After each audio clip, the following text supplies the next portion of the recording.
pretty good middle linebacker Jonathan Vilma is obviously in the NFL, and he had an interesting take on a gay player coming out in his league. Firstly, London Fletcher had this to say, Washington Redskin, and what seems like a fantastic player every single year because he's still playing at like 68 years old. Carroll University.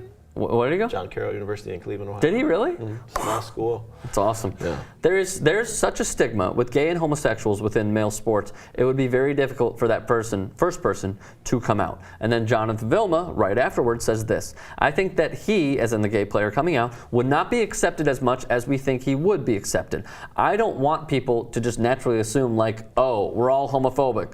That's really not the case. Imagine if he's the guy next to me and, you know, I get dressed, naked, taking a shower, the whole nine, and it just so happens he looks at me. How am I supposed to respond?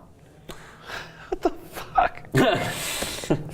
I'm glad that's your reaction. I was like, oh, you think he was? I feel like when I heard a quote of someone like, not every gay man like wants you. Like, you're on the street, not if you see a homosexual man, he doesn't mean he's like wants to have sex with you. He doesn't want you. Like, I feel like that's what he thinks. Like, he thinks because I'm getting undressed and he's gonna undress me with his eyes, and he's gonna, you're like, chill the fuck out. And he's just like, gonna seduce yeah, you. Like, come on, man, get over it. They'll be like, yes, okay, there's a stigma in the locker room and stuff like that, but I don't think. What is the stigma? What is the stigma? I mean, obviously, there's a stigma about being macho and a man, and like if you have a gay male's out and he's out and out of the closet and everything, and he's in the locker room, there's gonna be for sure some people that are against it, religious wise, and this is their own. They're allowed to believe what they want to believe, and so there's gonna be some. I wouldn't say it's going to be a divided locker room, but there's going to be some players that just don't approve of it. That's fine. But when he says something like, "Oh, if I get undressed and he's looking at me crazy," I'm like, "Come on, dude." You're on the same team. Like he's probably cool as heck. He's probably like there's no like he's not making a team riff, but you think because he's changing next to you that he's going to check you out. I'm like, that's the last thing you should be worried about in the locker room. Of, you know what I'm saying? Like, your homosexual teammate that's checking me out in the locker room. I'm going to shout like. Relax, man. We know you're probably married. You have kids. Like, great. You okay with your manhood that you can get changed in front of a man? Like, so basically, what you're saying is Jonathan Vilma is not comfortable with himself at all. Is that kind of what you're saying? He's not comfortable with himself, and maybe he's not. I mean, obviously, he's not comfortable with homosexuals, which is fine. But I mean, you believe what you want to believe. But I think this. Well, it's not necessarily fine, but which is fine with his belief. Right. Like whatever you want, you're allowed to believe. You're allowed to believe what you want to believe. But I mean. I just hate when they use like certain situations like if I'm changing and he's changing and he might look at me like, shut the fuck up. Like, come on, dude. Again, imagine if he's the guy next to me and, you know, I get dressed naked, taking a shower, the whole nine, and it just so happens he looks at me. How am I supposed to respond?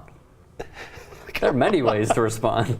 Or you just don't. Are you going to fight him because he looked at you all crazy? Like, come on, dude. Like, the thing about it is just stupid. That's what I think. And I mean, sooner or later, there's going to be one, and it's probably hopefully sooner than later, and people are going to deal with it, and they're going to adjust. And is the only way it appears for this person to come out and for the team to be successful, for the entire franchise, what have you, the players to be successful together, is if he is successful as an individual on the field.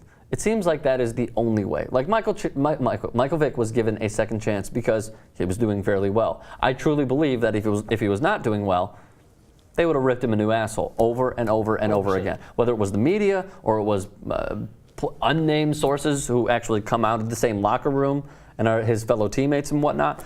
The only way it appears to win over people is to win individually. Well, yeah, I think I want to think that this, even though just homosexuality in America is such a huge topic now, but I feel like I want to compare this to saying a gay player comes out and he's playing, I would compare it to maybe like a Tim Tebow, where it's just going to be a spectacle. You know what I'm saying? Like wherever he goes, it's going to be a spectacle. Is that why Jason Collins hasn't been signed yet by any NBA team? I don't know, maybe, I don't know. But I mean, like some organizations, even it doesn't have to be. You know, it doesn't have to be because of a gay player, because of a Tim Tebow effect. Like, it's just a unexpected spectacle that they don't want to be put on their team. Sure. You know, unfortunately, like, it shouldn't be that big of a deal. Like, it shouldn't be. It's like, Okay, great. Let's play football. And if he produces on the field, I feel like 98% of the guys on the team are going to accept him for whatever. Absolutely, but he needs to succeed. That's the only way, it appears. I mean, at least to me personally. I mean, we've seen it through I think history. in general, on a team, a player has to succeed. I mean, obviously there's way more pressure, but if a player can't put up, he's not going to be if a player is not doing well in the field, he's not as accepted as a player that's producing with the team. Because all of a sudden, if a player's doing well, their teammates are more, going to trust him more. You're going to rally around him. Absolutely. So the guy's just you'd be like, I'll see you probably next week because you're going to get cut. Then that's it. I'll see you later. Either way, it doesn't matter what your sexuality is or what your race is or what anything is. It just depends if you can play or not. So like you said, if he puts up and he plays well, obviously it's going to be a way bigger story then. It's going to be like, and he plays well, and then it's everywhere, wherever he goes, visiting stadiums, and I mean, it's a huge topic. But as long as your teammates have your back, it doesn't matter what all those other people are saying. Oh, it never matters. Yeah. It's like your family in there. Yeah. And your teammates hold you down as much as you hold them down. So it's kind of, like I said, it wouldn't be easy for the first guy, but whoever the first person is